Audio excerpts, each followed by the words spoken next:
ஐயனார் துணை சிறையில் டுடே எபிசோடில் நம்ம சந்தா இருந்துட்டு சேரனை பார்க்கறதுக்காக வேலை செய்கிற இடத்துக்கே போகிறாங்க. அங்கே வேலையை முடிச்சுட்டு ஆளால் கிளம்பிட்டு இருக்காங்க. அதுக்கடுத்து தான் நம்ம சேரனும் அங்கேருந்து கிளம்புற போது சந்தா இருந்துட்டு ஒரு நிமிஷம் இல்லைங்க, நீ எதுக்குமா இங்கே வந்த அப்படின்னு சொல்லிட்டு கேட்கவும், அரிஷா தேடிட்டா நீங்கள் வந்த அரிஷா அப்போவே வீட்டுக்கு கிளம்பி போயிட்டானே. இல்லை நான் உங்களை பார்க்க தான் நான் வந்தேன் அப்படின்ற மாதிரியே சொல்லிடுறாங்க. என்ன பார்க்க வந்தியா, என்னம்மா விஷயம் சொல்லுமா அப்படின்னு சொல்லிட்டு கேட்கவும், இது உங்களுக்காக தான் எடுத்துகிட்டு வந்தேன் அப்படின்ற மாதிரி சொல்லிடுறாங்க. இதை நீ அரிசிக்கிட்டே கொடுத்து அனுப்பிச்சிருக்கலாம், இல்லை நாளைக்கு கூட நீயே கூட எடுத்துகிட்டு வந்திருக்கலாம். ஆனால் இப்போ அது இருட்டுற டைமில் நீ எதுக்குமா வந்த அப்படின்னு சொல்லிட்டு நம்ம சேரன் வந்து சொல்லிக்கிட்டு இருக்காங்க. இதை நான் உங்களுக்காகவே செஞ்சேன், முதல்ல இதை சாப்பிட்டு பாருங்க அப்படின்னு சொல்லிட்டு சந்தை இருந்துட்டு சாப்பிட்றதுக்காக கொடுக்குறாங்க.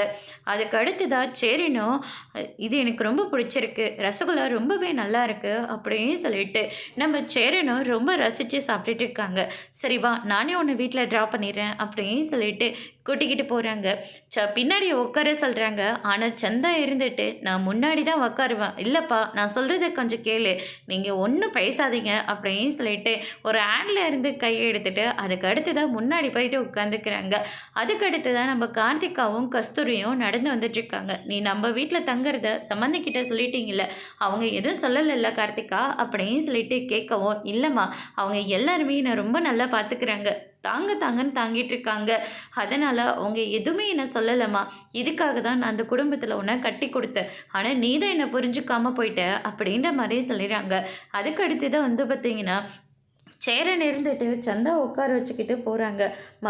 அங்கே வர்றது சேரன் மாமா தானே அப்படின்னு சொல்லிட்டு கேட்கவும், அதுவும் முன்னாடி வேறு ஒரு பொண்ணு உட்காந்துட்ருக்கு, அவன் என்னைக்கிட்ட பொண்ணெல்லாம் போய் உட்கார வச்சுட்டு வந்திருக்கான் அப்படின்னு சொல்லிட்டு கஸ்தூரி வந்து சொல்லவும், அது வருது சந்தாமா, அது வேறு நாட்டு பொண்ணு தானே அப்படின்னு சொல்லிட்டு கேட்கவும், அது எந்த நாட்டு பொண்ணாக இருந்தால் என்னம்மா, அவங்க ரெண்டு பேருக்கும் பிடிச்சி போயிருக்கு, குலதெய்வம் கோயிலே நான் வாட்ச் பண்ணிட்டு தாம்மா இருந்தேன், இவங்க ரெண்டு பேரும் ஒன்றா சேரணும் நானும் ஆசைப்பட்டேன், நான் ஆசைப்பட்ட மாதிரியே மாமாவுக்கும் அந்த பொண்ணு அமைஞ்சிருச்சு போல இருக்கு அப்படின்ற மாதிரி சொல்லிடுறாங்க.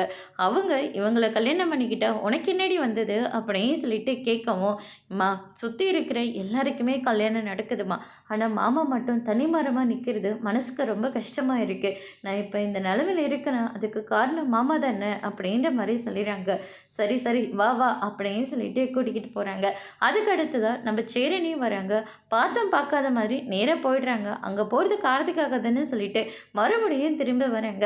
என்ன கார்த்திகா எப்படி இருக்க, எப்போ ஊர்லேருந்து வந்த அப்படின்னு சொல்லிட்டு கேட்கவும், நான் நல்லா இருக்கேன் மாமா, நீங்கள் எப்படி இருக்கீங்க அப்படின்னு சொல்லிட்டு கேட்கவும், ஆமாம் உன்னை யாரையும் உட்கார வச்சுட்டு போனீங்களே யார் அது அப்படின்னு சொல்லிட்டு கேட்கவும், வேறு யாரும் இல்லைம்மா அப்படின்ற மாதிரி சொல்லிடுறாங்க. மாமா நீங்கள் சந்தாவை தானே உட்கார வச்சுட்டு போனீங்க, அதையும் நான் பார்த்தேன் மாமா அப்படின்ற மாதிரி சொன்ன உடனே, அப்படியெல்லாம் ஒன்றும் இல்லை, என்ன மாமா ரெண்டு பேரும் கல்யாணம் பண்ணிக்க போகிறீங்களா, எனக்கு ரொம்ப சந்தோஷமாக இருக்குது, ஏப்பா நீ வேற அப்படின்ற மாதிரி சொல்லிடுறாங்க.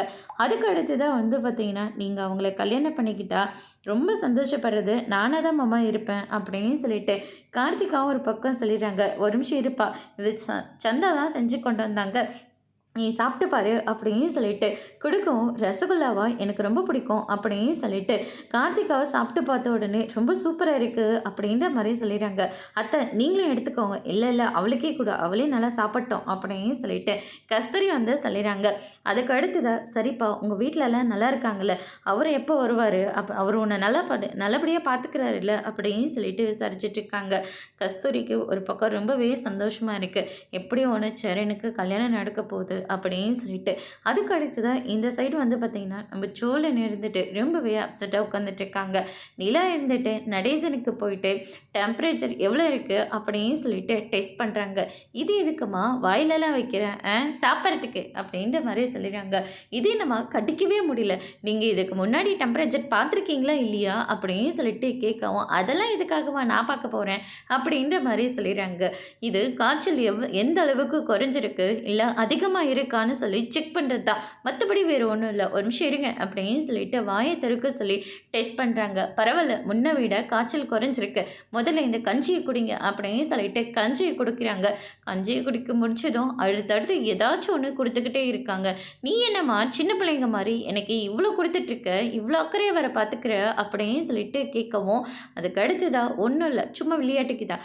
நீங்கள் யாரையாச்சும் அக்கறையாக பார்த்துக்கிட்டா தானே உங்களை யாராச்சும் அக்கறையாக பார்த்துப்பாங்க. இது வரைக்கும் நீங்கள் எங்களுக்காக என்ன பண்ணியிருக்கீங்க அப்படின்னு சொல்லிட்டு நம்ம பாண்டி வந்து கேட்கவும், நிலா இருந்துட்டு இதுவும் நல்லா தானே இருக்குது. ஆமாம், நீங்கள் இது வரைக்கும் யாரை பார்த்துருக்கீங்க? யாரையுமே பார்த்துக்கிட்டது கிடையாது இல்லை அப்படின்ற மாதிரி சொல்லிடுறாங்க. ஆமாம் ஆமாம் அப்படின்னு சொல்லிட்டு சேரன் நடேசன் வந்து அங்கேருந்து கிளம்பிடுறாங்க. அதுக்கு அடுத்து தான் நம்ம சேரன் வராங்க. வந்த உடனே பார்த்தீங்கன்னா, ரசகுல்லா எடுத்துகிட்டு வந்து எல்லாருக்கும் கொடுக்குறாங்க. யார் இதை கொடுத்தா அப்படின்னு சொல்லிட்டு கேட்கவும், சந்தையா தான் இதை செஞ்சு கொண்டு வந்தாங்க.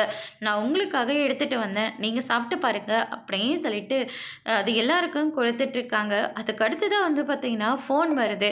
ஃபோனில் யார் என்னன்னு பேசுகிறாங்க. அதுக்கு அடுத்ததாக வந்து பார்த்தீங்கன்னா பௌத் அச்சா அப்படின்ற மாதிரி வந்து சொல்லிக்கிட்டு இருக்காங்க. டிகே அப்படின்ற மாதிரிலாம் சொல்லிடுறாங்க.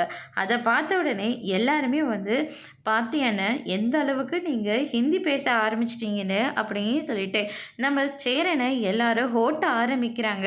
அதுக்கு அடுத்ததாக வந்து பார்த்திங்கன்னா, நீங்கள் இப்படி இருந்தால் என்னை கலாச்சிட்டு தான் இருப்பீங்க அப்படின்னு சொல்லிட்டு சேரனை அங்கேருந்து போயிடுறாங்க. சந்தையான்னு சொன்ன உடனே அண்ணனோட முகமே பார்க்கணுமே, அப்படியே பிரைட்டாக இருக்குல்ல அப்படின்னு சொல்லிட்டு எல்லாருமே கலாய்க்கிறாங்க. அதுக்கு அடுத்ததாக வந்து பார்த்திங்கன்னா, நம்ம சோழன் நேர்ந்துட்டு இவ தொல்லை வேறு தாங்க முடியல அப்படின்னு சொல்லிட்டு ஃபோனை வந்து பார்த்துட்டு சுவிட்ச் ஆஃப் பண்ணுறாங்க. அதுக்கு அடுத்ததாக காயத்ரியோட ஃப்ரெண்ட்ஸ் 2 பேர் வராங்க. என்ன நினச்சிட்ருக்கீங்க நீங்கள்? நல்லா இன்றைக்கி காயத்ரி கிட்டே பேசிட்டு தானே இருந்தீங்க, நல்லா தானே இருந்தீங்க. ஆனால் திடீர்னு என்னாச்சு உங்களுக்கு? அவளுக்கு தயவு செஞ்சு ஃபோன் பண்ணி பேசுங்க. அவள் பாவம் அழுந்துக்கிட்டே இருக்கா. நாங்கள் அவளுக்கு வாக்கு கொடுத்துட்டு வந்திருக்கோம் உங்களுக்கு ஃபோன் பண்ண சொல்லி. அதனால் நீங்கள் கார்த்திகா கிட்டே ஃபோனில் பேசுங்க அப்படின்ற மாதிரி சொல்லிடுறாங்க. என்னடா வயசாகுது உங்களுக்கெல்லாம்? நான் அந்த பொண்ணுக்கிட்ட ஃப்ரெண்ட்லியாக தான் பேசினேன். அந்த பொண்ணு தப்பாக புரிஞ்சுக்கிட்டா அதுக்கு நான் என்ன பண்ண முடியும்? ஃப்ரெண்ட்லியாக பேசுகிறவங்க தான் மணிக்கணக்காக உட்காந்து பேசிக்கிட்டு இருப்பாங்களா? இப்போவே நீங்கள் காயத்ரிக்கு ஃபோன் பண்ணி பேசணும். இல்லாட்டி நடக்கிறதே வேறு. உங்களால் என்னடா பண்ண முடியும்? முடிஞ்சதை போய் பார்த்துக்கோங்க. என்னாலலாம் ஃபோன் பேச முடியாது. எப்போ பேசணும் எப்போ பேசக்கூடாதுன்னு எனக்கு நல்லாவே தெரியும் அப்படின்னு சொல்லிட்டு சோழன் வந்து சொல்லி அவங்கள விரட்டி விடுறாங்க. அந்த நேரம் பார்த்து நம்ம பாண்டி வராங்க. என்னாச்சுடா அப்படின்னு சொல்லிட்டு கேட்கவும், அந்த காயத்ரியோட ஃப்ரெண்டா அந்த பொண்ணு தேவையில்லாமல் மனசுக்குள்ளே என்னை லவ் பண்ணுறதா சொல்லி அது பாட்டுக்கு லவ் பண்ணிவிட்டு ப்ரப்போஸ் வேறு பண்ணுது. எனக்கு என்ன பண்ணுறதுனே தெரியலடா. இவனுங்க சொன்னாக்க புரிஞ்சுக்க மாட்டேன்னு சொல்லி இங்கே வந்து தேவையில்லாமல் பிரச்சனை பண்ணிகிட்டு இருக்காங்க அப்படின்ற மாதிரி சோழன் வந்து சொல்லிடுறாங்க. அன்னைக்கே நாங்கள் என்ன சொன்னோம்? தேவையில்லாமல் எல்லாத்தையும் இழுத்து போட்டு செய்யாத, வேண்டாம், இது வேற எங்கேயோ போய் முடிய போகுதுன்னு சொன்னோம். ஆனால் நீ என்னடனா அவங்கள வெறுப்பேற்றுறதுக்காக இந்த பொண்ணுக்கிட்ட பேசினதுனால இப்போ பார்த்தியா எவ்வளோ பெரிய பிரச்சனை அப்படின்ற மாதிரி சொல்லிடுறாங்க. நீ வேற ஏன்டா, இதுக்கு என்னதான் சொல்யூஷனு? நீ போய் அந்த பொண்ணை பார்த்து எல்லாத்தையும் புரிய வை. அந்த பொண்ணு கண்டிப்பாக புரிஞ்சுக்கும் அப்படின்னு சொல்லிட்டு பாண்டி வந்து சொல்லிக்கிட்டு இருக்காங்க. அதோட இன்னைக்கான எபிசோட் முடிச்சிருக்காங்க. இனி ஐயனார் துணையில் அடுத்தடுத்து என்னெல்லாம் நடக்க போகுதுன்றதை வெயிட் பண்ணி பார்க்கலாம். தேங்க்யூ.